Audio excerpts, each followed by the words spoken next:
Guys, welcome back. Today on the podcast, we are joined by a true legend in the world of Hyrox, Zara Piergianni. Zara is one of the UK's most exciting Hyrox athletes, and she's been competing in the Elite 15 since 2023. We're speaking fresh off the back of the first Hyrox Major of the season in Hamburg, where Zara took eighth place in the elite women's solo race and followed it up with an incredibly nail-biting third place finish in the women's doubles alongside Gabby Moriarty. They punched their ticket to the world champs in Stockholm, and man, what a crazy start to the season. So we'll just welcome you back here, and I'm sure we'll cover loads, and everyone knows exactly who you are, so you don't need a massive introduction, although I could go on for like probably an hour about all the things you've achieved. So thanks for joining us again, Zara. Thank you for having me. And Faye, I'm just actually very impressed with your pronunciation of mine and Gabby's surnames. Nailed it the first time. I know I actually was going to stop and go, I nailed it, but I thought no, I'll just be smooth. I'll acknowledge it for you. I know Thanks, now Zara. Means a lot. both of you together. It's two quite difficult surnames, isn't it? Hi, what a team. I know. When we went into so with our media day before doubles, they sat us down and they were like, right, have you got a team name or have you got like a slogan that you believe in? And I mean, I'm a fake Italian, so my husband is half Italian, which is where the surname comes from. I was previously green, very straight. But Gabby, obviously, her mum is from Italy as well. So we were thinking, right, what can we be called? And we said would be called the Italian Stallions. I love that. That was That's an good. agreement Yeah. So You I both, think we're oh no, I was go going to on. say they both look like quite Italian. You both bronze, Yeah. dark hair, like Yeah, pasta. both with the fake tan. Well, I think we need to start with Hamburg and well, both your races, incredible performances. Maybe you could just kind of talk us through how you're feeling post Hamburg and what it was really like standing in that penalty box. Wow. I mean, yeah, what a weekend. First off, I think last week I was still on a high, like adrenaline stuck around for a long time. And off the back of the doubles, I was messaging Gabby, like, did this actually happen? And I think I've probably watched that video of us crossing that finish line so many times. But you're right, it was the first two races of the season. And I always think it's a little bit scary, the first, because all of your pre-season training you're sort of putting into practice and you don't know what race shape you're in, and as you both know, like the seasons are getting longer and longer, so we're never really meant to be at our best, I guess, and peaking for the first race. And I made a change kind of 12 weeks ago and moved coaches, so I've moved over now to Tiago Lusa, who's probably more well known for coaching Alex Ronchevich and is unbelievable in the sport. So going into the races, I was like, right, how am I going to perform? And like you said, had two back to back. So my first race was the solo, got a PB, which is amazing, like definitely a step in the right direction and taking eighth.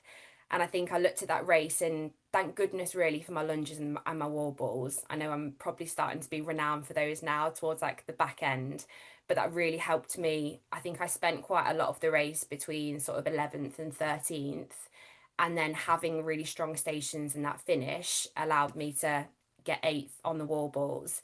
So as much as I want to celebrate, I also want to reflect and go, actually, moving forward, I really feel that I have the capability to be in and around that sort of higher in the center of the pack, to even towards the top of the race. I just got to trust myself a little bit more. But super pleased with how that went. And then the doubles race, we knew it was going to be really tough. Like the lineup of the girls, and I know you've obviously shared it on your socials, was incredible. Like we've had loads of new partners come together, and yeah, it was frightening. And Gabby and I have only raced once together before, so we've been friends for a long time because we went to university together, and we did Maastricht 2 weeks before to get our qualification. But we're both very similar athletes, and sometimes that works in doubles and then other times it doesn't. Like, as you know, I was partnered with Kate in the last couple of seasons. I know she's back on the road to recovery now, but I would say Kate and I were very different athletes, and we had different, not weaknesses but stations that we kind of less preferred. But Gabby and I on paper, running paces, stations that we like, yeah, very similar.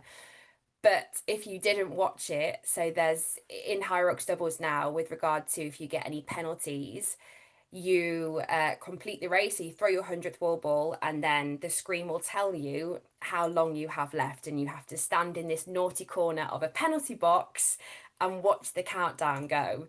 So Gabby and I, we got a couple of penalties in and around the sled pull and the burpees. I got a couple of penalties for staggered takeoff on the burpees, to which I'm working on so much right now. I'm sick of them. But we knew we had like 60 seconds at quite like an early point in the race as well. So getting to the wall balls, or getting through the back end of the race, knowing that we had that time to make up against some of the pairs that were really close to us, was like super scary but super exciting.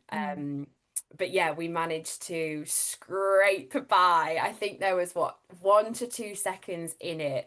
We could see I think it might have been Margot met to our right, obviously finishing off her wall balls and seeing our counter.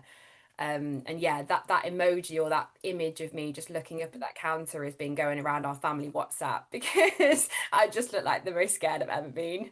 Your poor face, honestly, I was like, I feel so much for them. And you just, yeah, there wasn't enough of a buffer to know which way it was gonna go. Like, you really couldn't tell. And obviously the positioning, you were ahead, so technically closer to the finish line because you came in first, but like still, oh, I don't know how you managed to compose yourself to just stand there. I really don't. Yeah, it was tough. It's definitely made the race more exciting. I think we're probably going to see so much more of that as we go through the season, because there was even quite similar in the men's field, wasn't there, in terms of like people overtaking. But it's good. Like, a lot of people asked me, did you know that you had the penalties through the race? And we did, because we had the big screen where obviously the media stuff is happening, and you see next to your name whether you have like a red, which means penalty, and Faisal was quite good on the mic to be constantly reminding us that we had 60 seconds. And I said to Gabby, like, after the race, really openly, I'm really proud of us, because I think it shows good resilience, and sometimes it's a really good reminder to anyone, in fact, that's going into a race, that sometimes things don't always happen perfectly to how you anticipated, but actually being resilient and knowing how to deal with that in race is really important, because otherwise it could just throw you off, and you end up having a really poor race, and it could have stopped it as in our tracks after the said pull and the burpees, but it didn't. We actually used it as fire, and we thought, right, we're either going to send it and do our best, or kind of die trying, which is exactly what we did.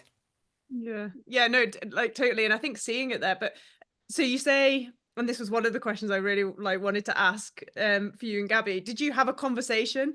Like, did one of you, like, your head went down and the other one's like, no, come on, let's do it? Like, did you get to a Oh, Faye, sorry. I'll carry on. Sorry, Faye. Oh, sorry, I did cut out. Yeah, you cut out there. You just said, like, did one of your heads go and have a conversation? Or did you just both kind of go for it? Yeah. And I think the beauty of like racing with Gabby is we don't talk a lot. And that's strange, because you think that comes with experience of racing with each other. And maybe it was because we do have like a really good friendship, but we both honestly just turned it on a gear. I think we both knew that we were like, right, we have to do this. And like, a big shout out to Gabby, because that was her first elite race. And even watching from home, like, it is a spectacle. You get to run on, like, we knew how competitive it was going to be, but we both are really, really hard workers and grafters. And I think it was just, we had to find dog in each other, but strangely we didn't have to talk or communicate. We were just like, we've just got to do this. That's so crazy. And did Gabby say at the end she didn't realise that you qualified because she just didn't know where she was? Yeah. She was in a bad way. I think she told me she was about to faint about 5-6 times. Yeah, she thought we actually came in fourth because of all like the drama, and you know what it's like when your heart rate is sky high, and yeah, you're just trying to concentrate on like finishing the wall balls. So I think it was nice for her to realise that Oh, wow. five them across the line. Yeah, I mean, I did say to Faye, I'm sure Gabby won't mind because we have spoken to her on the podcast before, but I was like, does this mean that Zara was in charge of counting the laps? Because I feel like if Gabby didn't even know what position she was in or how many wall balls there was left, that could have been risky with however many laps you were doing. But did you have, I mean, for both your solo race and your doubles race, what was the strategy with that? Because I know that was such a hot topic with how they've created this new, I guess, repeatable course that's a lot smaller and it's a lot more turns and you do have to count a lot more times. How were you going into that, and what was the strategy for your racing? Yeah, it's a really good question. I think I was quite fortunate because Glasgow Major was quite similar. If you remember, I think it Yeah. might have been like 5 or 6 laps. So that was my first real test of having to do all of those turns. And strategy wise, you do have to be like vigilant. I mean, I'm never really one that relies on technology in race. I don't rely on it from a pacing perspective because I do so much and I've done so much in and around threshold that I do run off feel. But one thing I do try and do is just lap it so that I sort of know where I am in terms of how many laps I've done to know when to go in. We are fortunate because very similar to kind of like a normal race, we do have the screen, but it did stop and freeze in the solo race. And I'll be really honest, the only reason I knew when to go in the farmer's carry is because of somebody that was slightly in front of me had gone in, and it could have been scary actually, because had they had been wrong, I probably would have been wrong as well, and you do forget yourself. So I think that's something that I'm gonna have to be more aware of, I think, going forward, particularly when you are on your own. At the moment, I'm never at the front of the race. So I've always got someone to, kind of like feed off. But Gabby, believe it or not, I know she said that she didn't know really where she was. She was kind of our lap counter because, again, I think coming into the lunges, I don't know if you see it on the live stream, but I turn around and I'm like, oh, we're going in, and she's like, yes. So I did have to turn, that was the one time we did communicate, I did have to turn back and check. And yeah, but I like Give it to you, Gabby. I take it back, Gabby. I apologize. You nailed it. Yeah, you have to have one person like that, don't you? Yeah.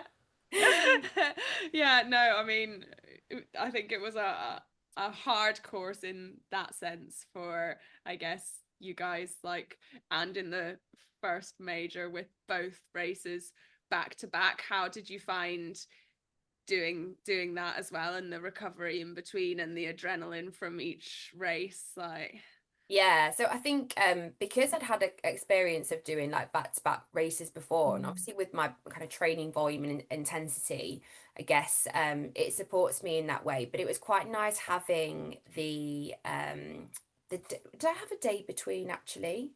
No, I yeah. didn't. Did I have a day No. between? No, it's Friday night was the No, it solos was. and Saturday was the doubles. Yeah, so okay, so I didn't have a day between actually, but all I would probably put it down to, and genuinely, I probably felt almost better going into the doubles, is because the race was slightly earlier in the solo, I think massively helped. So we were at 4 p.m. and normally we're Yeah. at 7 p.m. And with regard to like caffeine supplementation or just like your sleep, like having a little bit longer to bring yourself down. I mean, it still is really tough, but I was really hot on just hydration, electrolytes, making sure that I was like well fueled. So getting back on the beige food straight after I'd finished as best I could.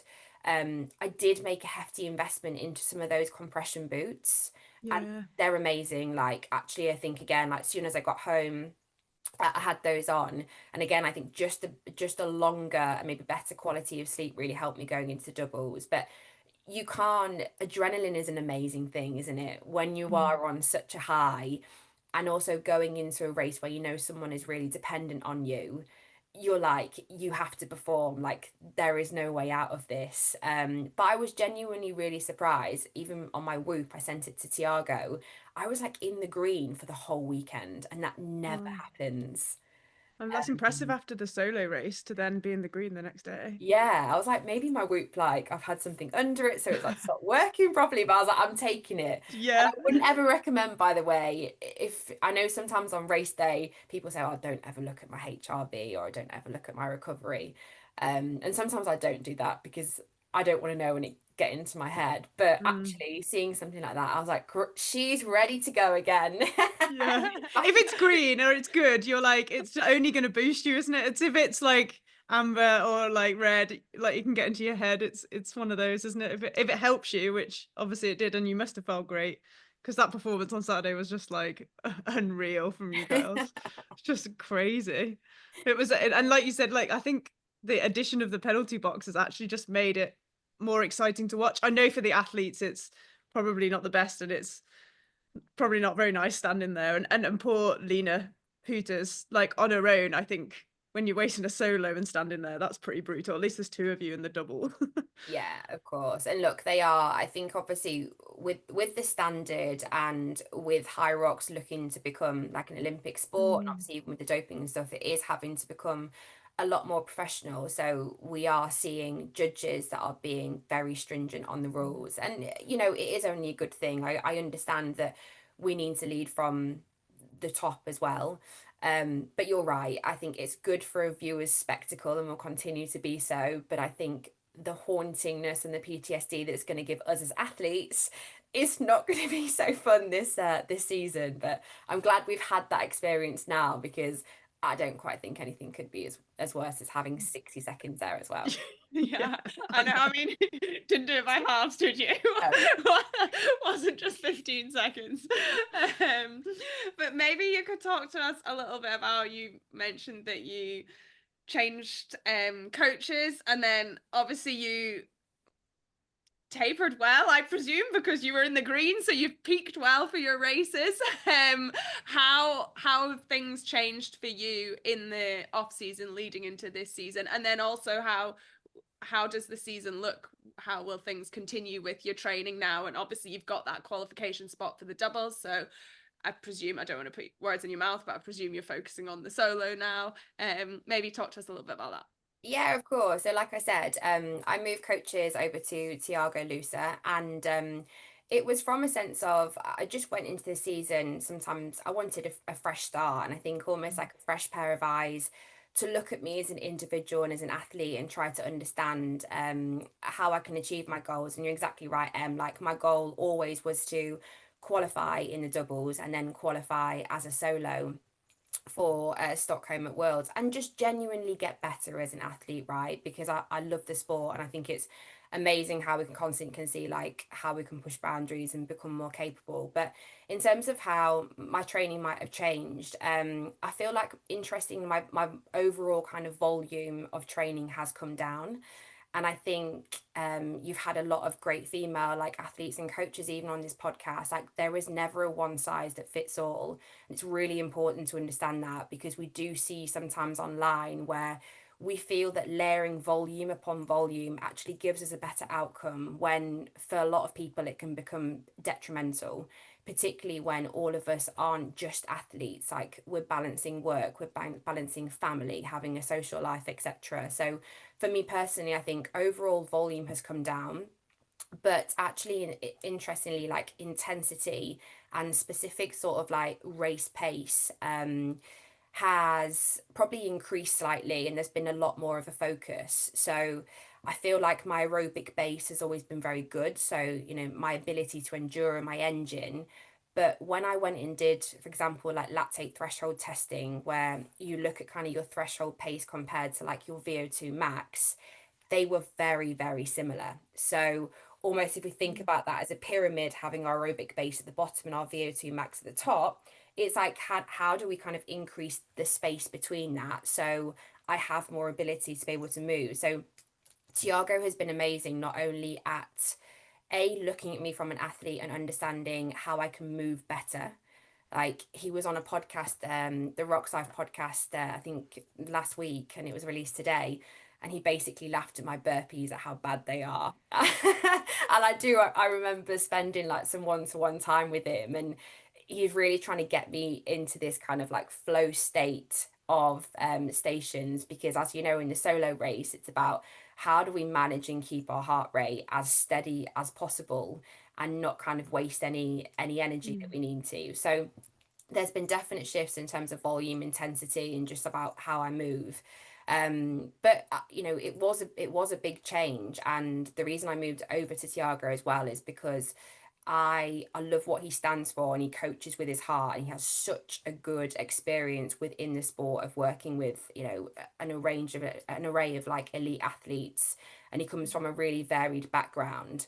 And that's what kind of like I also stand for as a coach as well. So already in such a short amount of time, I think for someone to have the ability to instill confidence in me that I probably haven't had for a while, because I'll be honest, I really started to lack it towards the back end of last season, when I feel that my only focus was to try and kind of get in the elite 15. I sort of lost my why as to why I even did the races.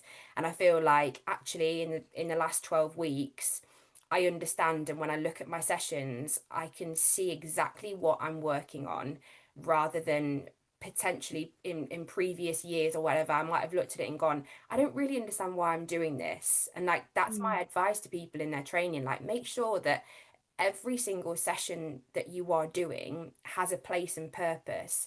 Like some things, for example, I know when they're easy work and it's just ticking over aerobic base, it can feel like you're not doing too much, but actually that's so important from the longer term gain. But always don't look at the program, or don't just do something because you might have been programmed it, because, or if you feel it's junk, like sometimes you have like a really good intuition of, actually, is this the right thing for me? And it's been great looking at my program now, going, I can see exactly what Tiago wants me to get from this session and the stimulus that I guess I'm working at. So yes, so far it's been amazing. I'm super grateful. And I guess going forward, yeah, just try and get qualified as if I can for the for Stockholm and the solos. I think just keep building my confidence in the elite race as well. Like feel like I've been around for ages, but then when you think about it, it's not that long, is it? Time just No. absolutely flies. Yeah. So yeah, it's exciting. The majors are all over the world, like Melbourne is next. Um, and then I'm going to try and get a few kind of like pro fun races as well, just to test out strategy and test out pacing and stuff like that too. Yeah, no, amazing. It must be nice also, I guess, a slight weight lifted, or to know that the doubles is secured. So you've got more of a focus. You're not like still Trying to juggle both. Yeah. Yeah, you're absolutely right. And it was like to qualify in our first race, honestly, still like look like I'm constantly smiling talking about it, but it was so special. And as you both know, and when I work with clients, that the doubles race compared to the solo race are very, very different. We tend to red line, we're working at our VO2 max in the doubles. It's a lot shorter, sharper, intense work, whereby the solo race is probably more aligned to kind of like that threshold piece, right? So at times it's been a little bit difficult for me trying to juggle all of those things in my training. And I guess I'm lucky that Tiago has been able to create my sessions in a way whereby I have been able to work on both alongside each other.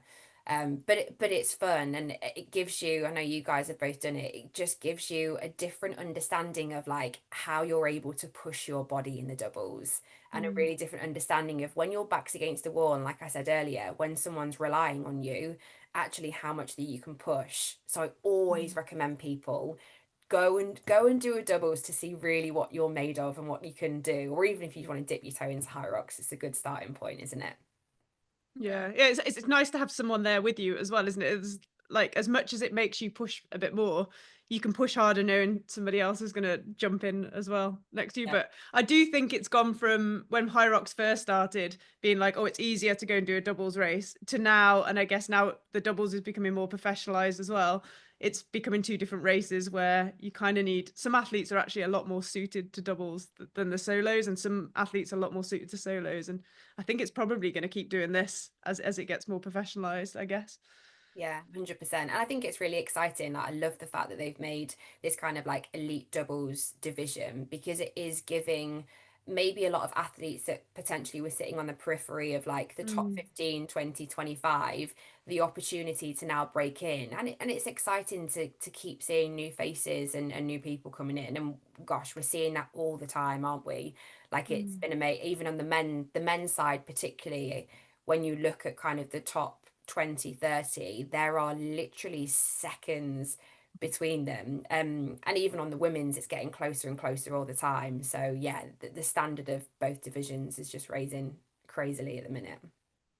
Yeah, totally. And then you are now an LSKD athlete.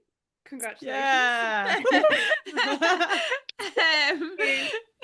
How has that experience been? I mean, obviously we love the brand and we know that you are very well suited to the brand. We think it's like the best partnership. But how have you found that, and yeah, talk to us a little bit about it. Oh, I'm so grateful. So yeah, now I'm an LSKD athlete and I've been working with them since around June. And look, I am a coach first and foremost. Like that is my day-to-day job. And I only work with brands that I genuinely do believe in. And I know you girls are sitting there head to toe in LSKD, and I am right now as well. And despite the product being incredible and genuinely I believe it's the best on the market, I always say look good or feel good, perform well. And I think actually having a kit and wearing things that whereby you feel confident but also it really supports you in your performance is absolutely key.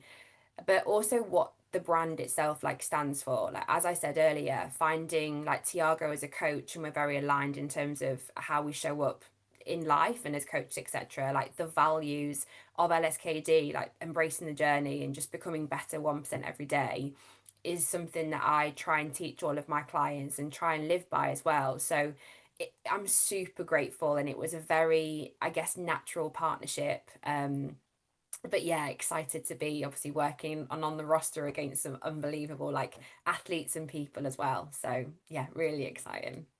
I mean, it'll be cool when you go over to Melbourne. Are you going to go over and maybe go see the guys up at HQ, or? Yeah. So I booked my flights a couple of weeks early to do exactly that. So Cool. I'm going to go and spend some time in Brisbane. Maybe take a spare empty case so I can bring lots of things back. Yeah, and just get some supermarket sweep. Yeah, literally, I am actually thinking that. Yeah, it'd be really cool to actually go and properly meet the team face to face and do some workouts and things as well, and just see like how it all happens. That is the race that I'm mostly looking forward to. Not so much the travel because it's a long way, but yeah, it would be an amazing experience. I know the Hyrox obviously team have put a lot into the major itself as well. Oh no, that's ace. So excited for you. And then on that, I guess you mentioned look good, feel good.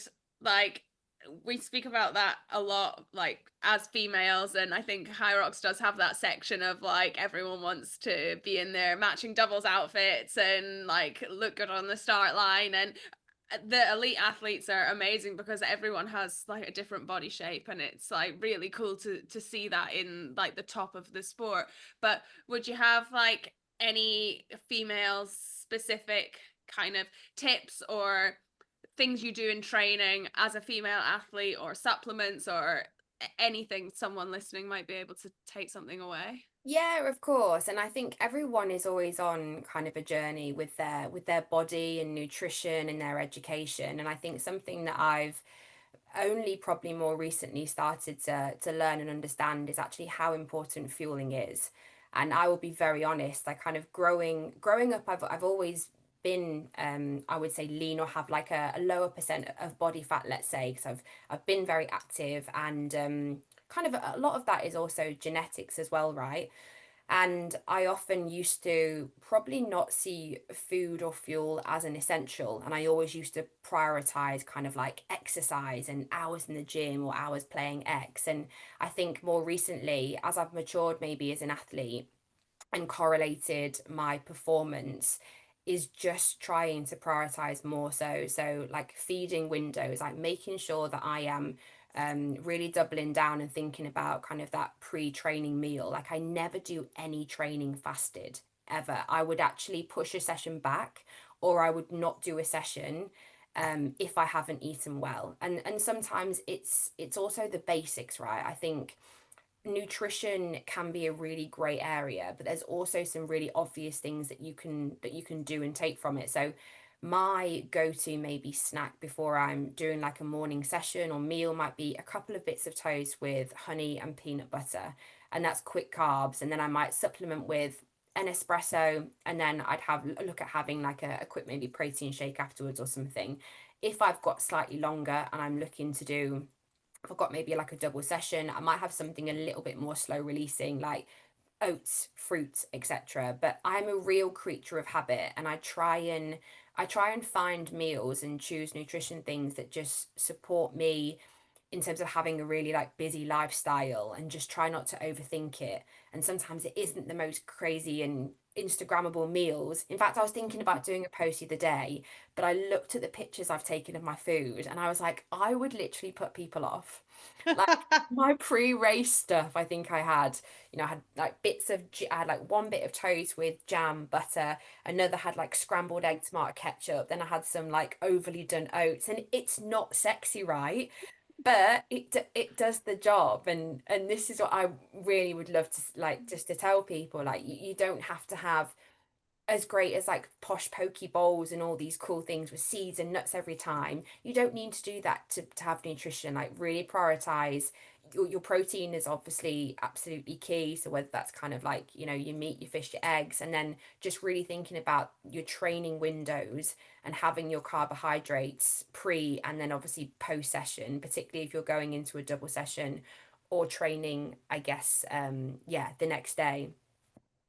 Yeah, I mean, it's something that's come up more and more, hasn't it? And it's definitely a theme, I think, now through all of our podcasts. And we had a chat with Sika Arning, who said like her English isn't great, but she's obviously spreading the word because she went through Red S and didn't fuel enough. And she's seen this massive change in fueling. And then I think Emmy put a post up about what Sika said, and then Vivian Tafuto got involved, and then and then Lucy Proctor got involved, and we were like, gosh, all these Elite 15 women that we're watching like perform at like the highest level, and like strong, like crazy fast runners, and like people have been through the same thing and they're trying to spread this word. So it's amazing to hear you say the same thing as well and just reinforce it to try and help like women break that stereotype of fasted eating or not eating carbs or not eating enough, because it has been drilled into probably all of us since we were quite young, just because of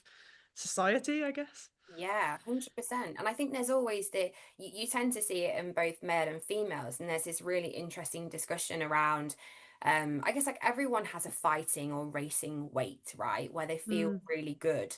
But even as females, we know across our cycle and time of the month, our weight can fluctuate. Like I can genuinely fluctuate up to about three kg, morning to night, and then and across my cycle. And it's being able to have that understanding, and I guess maybe this education for people to understand it's predominantly kind of hormone fluctuations and water retention, etc., rather than you are putting on pure pounds of fat, etc., that sometimes we're sort of like led to believe. And I love the fact that Seka has come out and spoken about that and actually has created a bit of a snowball effect, because it's also bringing up questions like, should you be losing weight to get you to become a better runner? And actually we're finding that 99.999% of the time the case is always no, particularly in Hyrox, because it is such a multidisciplined sport, and you need everything from strength, power, obviously running, coordination, even mentality. Like you still need the energy to be able to count that many laps as you're running around. Yeah. So yeah, it's a conversation. I absolutely love hearing the conversation, and so many female athletes coming out and talking about it. Yeah, no, absolutely.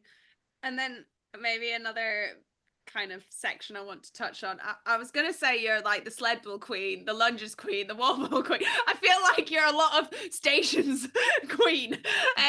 But do you have any kind of tips or strategies that anyone can use in the race? I feel like a lot we're seeing people kind of go out all guns blazing as such, which everyone says like, oh, don't do that, but then fading off in the race. And I think your solo performance is proof, like if you still have it in the tank, like you can climb so many places in the latter half of the race. So do you have any training or mental strategies? I don't know, is it mental, is it strength, how do you do it? I think that's a really good question, and there's always a balance between like, actually, is it physical and is it mental?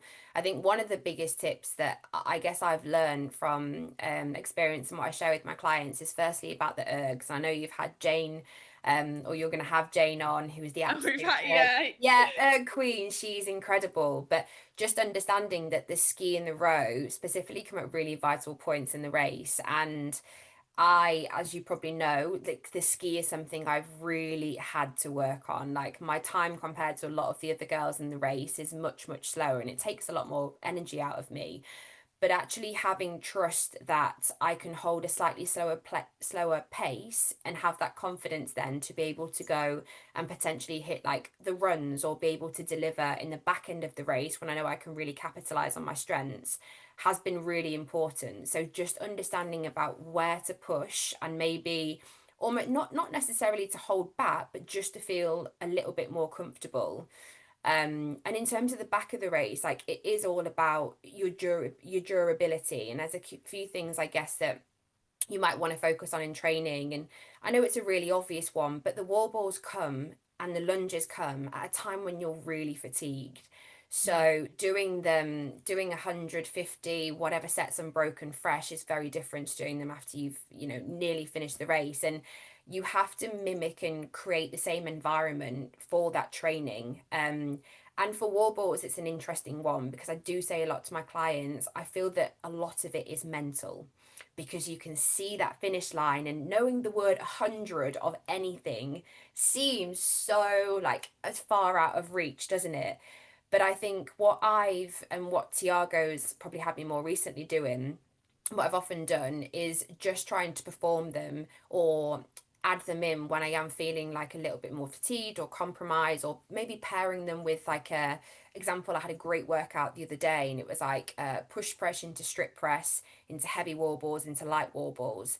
And even in that, you're working on your strength, endurance, a little bit of cadence work, because as you know, going a little bit heavier, we're often slower, but then we're working at a lighter weight, which increases our speed of turnover, which is then going to be helpful in terms of like creating that power. So yeah, just really looking at your race, I guess, and noticing or outlining the stations that you need work on, and trying to kind of create that environment in training where you sort of feel the same burning sensation or the same sense of fatigue, and then having to perform them under those circumstances has been really, really helpful.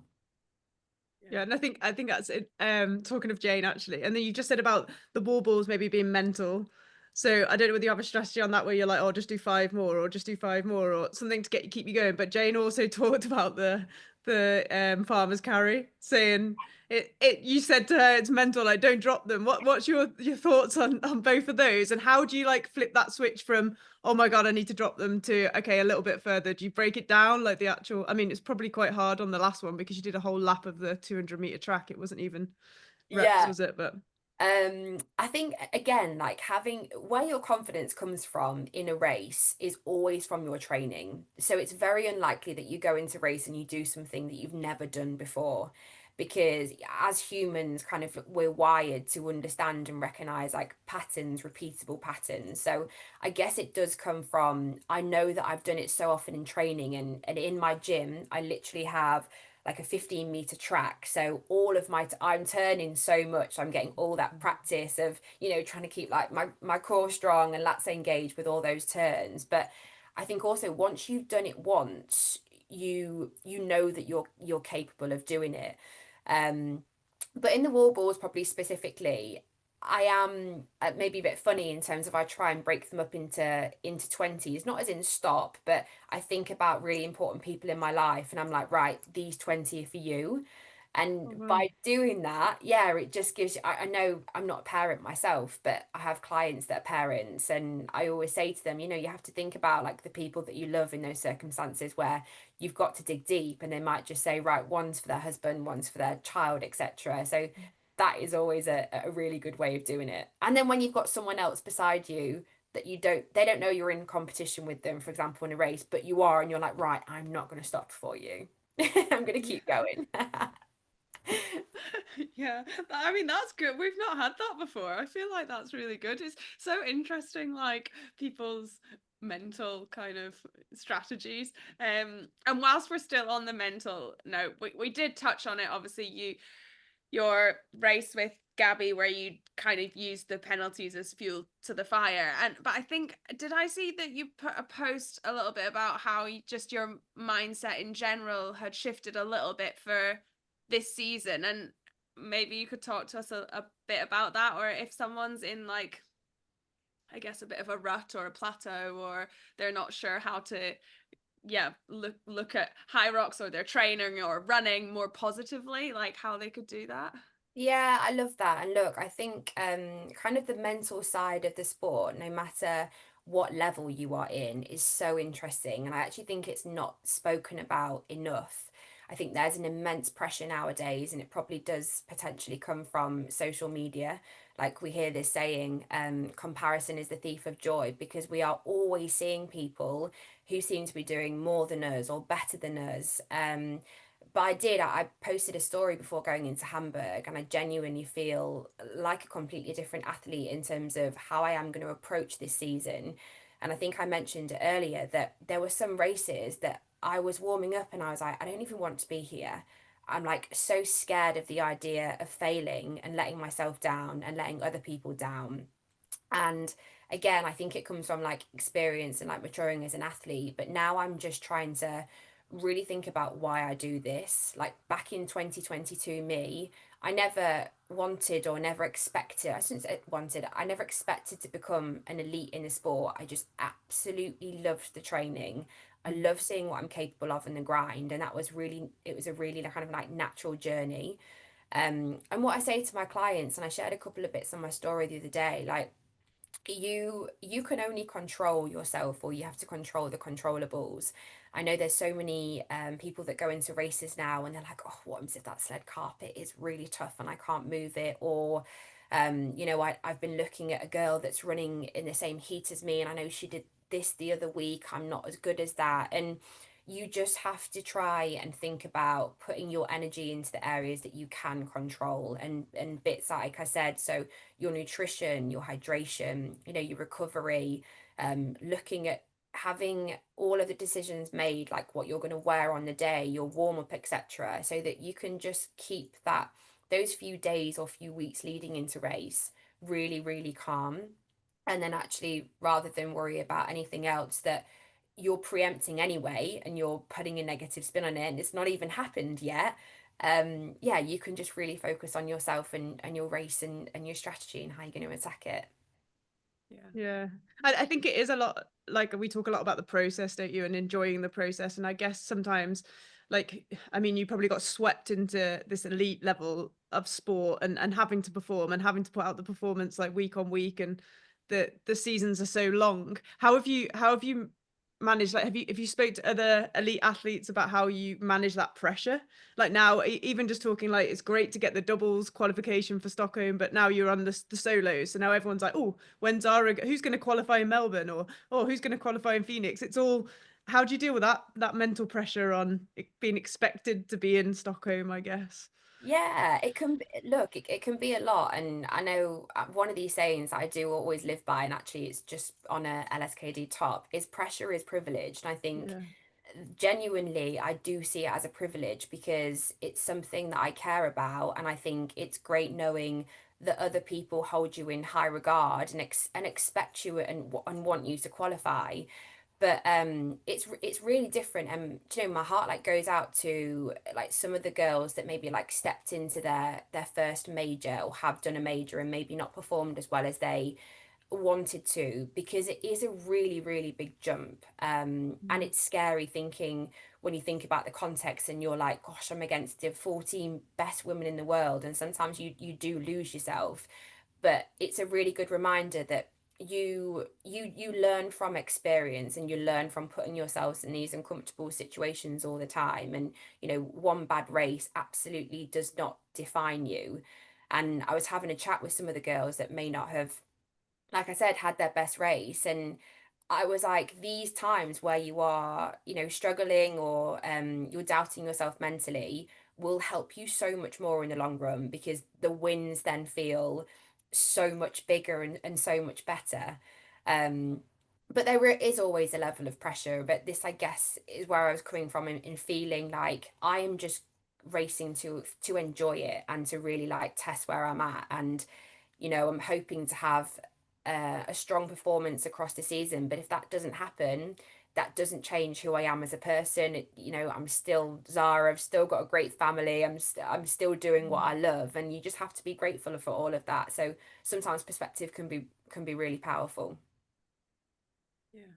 No. Yeah, and like Vivian said it well, didn't she? She was like, "Oh, sometimes I just think, oh, I'm just an adult running around in circles," and it's like, it's quite funny when you think about that. And we put so much pressure on it, and it becomes this big thing, like Hyrox at whatever level, because there's obviously people at like our level wanting to qualify just to get to world champs, let alone be in the elite 15, and that's getting more and more competitive now as well. So I feel like at every level, people are putting pressure on themselves to achieve what they feel is like within their ability level. Definitely. And do you know what, Faye? That's funny, because that is exactly what I said to Vivian, and she'll quote me. I love that saying. And I said to her before going into the race, I was like, I actually use that now, because it's so good for context. And, pressure is felt by everybody. I know we're talking in the context of elite races, but you're absolutely right. You know how much athletes and individuals at any level put into their training, going into races, and they feel exactly the same worries and concerns and etc. And I always love seeing kind of these memes and things on Instagram, or like top level athletes, like they've done the Netflix documentaries, and you sort of start to understand the behind the scenes of everybody feels these, like feeling nervous and feeling pressure is so natural, and it's just the body's way of trying to protect us. That's all it is. So if we can just rationalize it, then I think it puts us in a much better place to be able to deal with it when the time comes and we've got to perform. Yeah, no, definitely.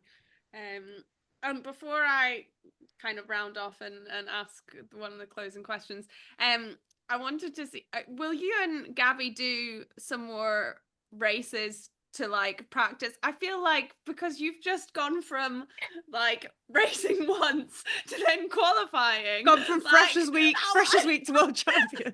I'm a bit like, now what happens? Like, you've kind of ticked the box, but I presume, like, do you get any opportunities to train together and practice, or definitely, we're going to do some races together. And it was Gabby is coached by Lauren Calvert, great coach, and it was the first time that Tiago and Lauren had met actually in Hamburg. So in Hyrox there's now this like new coaches, like an L-shaped zone type thing. So they were there, and there's a brilliant video, by the way, that you can just see them in the background, obviously when we're counting down, and that they've both got like their hands on their heads. But they've come together and sort of decided that we'll be doing some camp-like activities in the near future, and we'll definitely do some races again, just to kind of practice on strategy. Like, we are not sitting on our laurels now. Like, we absolutely want to really push for as high as we can go at World Championships, and I know kind of Gabby's got that desire as well. So yeah, I'm excited to do some more fun races together, and see where we can shave off some time. And I need to practice my burpees so I don't get any burpees on them. I mean, the video you saying, I saw, I think it was on Cammie's Instagram, like phase 7, she put like Lauren cover, and she just looked, it was like the timer going down, and she's just like, oh my, because I mean, I know it's bad as an athlete, but I guess as a coach standing in that box watching the whole thing, oh man, they must have been like, the two of them must have been like absolutely terrified as to what was going to happen. It was brilliant. And before Em asks the last question, I've got to ask. Well, you did a Hyrox last year with Carl, your husband, didn't you? And will he do another one? How did that go? And is that going to be a regular feature every season, or is one enough for Carl?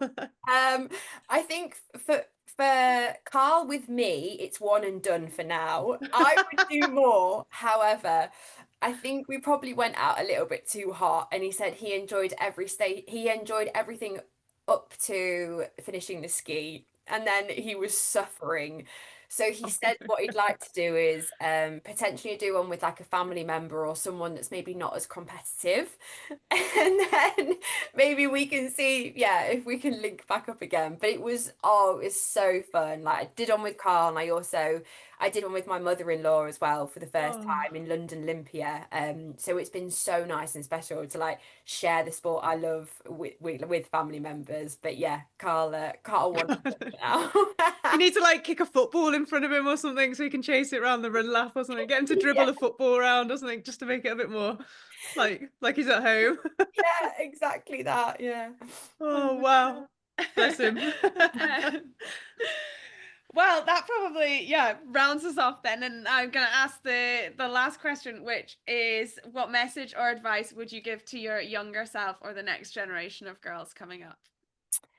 I think I would probably say celebrate everything and anything. I think we are always on a quest to do like the next big thing. And even like we've touched on today, like we got my goal of qualification for the doubles, and then now it could really be, I could have switched straight into right now it's total solo mode. And I think sometimes we just need to sit and reflect and give ourselves credits of how far that we've come and what we've achieved. And I always say this to my clients and even like younger family members and stuff, no matter how small it is, like celebrate every single milestone because it's so important. And yeah, it gives you kind of like a good indication of learnings, and yeah, like I just said, of how far you've come. So I think if that's one thing I could tell myself is, yeah, don't always be looking for the next thing. Like sometimes just sit and go like, you did a good job. And that's not ego stroking. Actually, that's just giving yourself like power and confidence to then be able to reset and then move towards whatever goal it is next for you. Yeah, no, totally. I totally agree. I think as well with like the social media side of things, sometimes that can be really hard, or people put themselves down because they think that their performance isn't like worthy or good enough, or like they should be striving for faster or fitter or better. But no, such a good point. And you want to celebrate it. You've just trained really hard for it and worked for it, and now it's happened. Like, yeah, that's the most important bit for sure. Faye, anything else to add? No, I think Good? that was absolutely awesome. I think, yeah, you're an incredible athlete, and I think everything we've followed you since you like started out in the Elite 15 and like all the ups and the downs, but like you're probably one of the most consistent athletes out there, and it's crazy to think you're kind of a veteran of the sport when it's, do you know what I mean? And like, I love that. you've been in it for so long, but then when actually I was like writing the intro, I was like, well, you haven't really, but it feels like the sport's so old, but I'm like, but it's really not. It's actually mental, right. but you feel like one of the OGs, and then you're like, well, you're not really. Like you've only been doing it a few years, but yeah. It's nice feeling that, because even on the start line in the first major, like I was looking around, like there was so many girls that I'd not ever come across or like raced alongside before. And I think maybe last season or the season before, we were literally seeing the same 15 girls, weren't we? So yeah, I'll take the veteran, but I actually OG's better. I think veteran. I'll take the sorry, OG, that sounds really old, doesn't it? A veteran. I couldn't really I think do of the feel word. old though. When people were signing in on the form and they were putting the year they were born, I was like, oh my goodness, so old. You're so not. You are so not. But then I also think like Hyrox, and we say it over and over again, and like for females, it's so empowering. And you see people like Amy Beverlacqua, like 51, or like we've had a chat with Sam Bilby, she's 51 as well, isn't she? And she's like, oh yeah, I just smashed a 17-minute 5K, and And I'm like, great, we've got like years. And she's like, people said 40 is old. It's not old. She's like, you can still make gains when you're 40. And I'm 100%. like, it's brilliant to see it. So yeah, you're not a veteran, you're just an OG. I'll take it. And it's been great to Dig yourself out yeah, that hole, yeah, babe. yeah. Should we just end? I'll just end it on, we'll cut this bit out and I'll just end on your last question. But like, no, an OG that has had a most incredible career so far. And I think from what you're saying, everything you've like learned, your experience and your fitness, I think this is going to be an incredible season for you. So really excited to see how it goes. And if you could just make Melbourne a little less tense, might help everyone. Yeah, I will do. And thank you so much. And then where, I mean, I'm sure everyone already follows you, Zara, but if they don't, if they've been living under a rock, like where can they follow you? And also coaching, I don't know if you've got any slots available or how people can find out about that side of thing that you do. Yeah, of course. So you can find me at Coached by Zara on Instagram. It's probably the best place. And then I've got forms around coaching. I'm actually full in terms of one-to-one capacity, but I do have other options available. And I'm always really eager to help as many people as I can. So if you've ever got any questions, you know, about racing, etc., that I can support with, feel free to reach out. Yeah, you can find me at Coached by Zara. Perfect. Amazing. Thank you so much. Well, thank you for your time. I know you're busy trying to fit everything in and be everywhere and train and coach. And yeah, so we really appreciate your time. And I think everyone will have really enjoyed listening to this. So good luck for the rest of the season and thank you. Thank you so much for having me. Cheers, Sarah.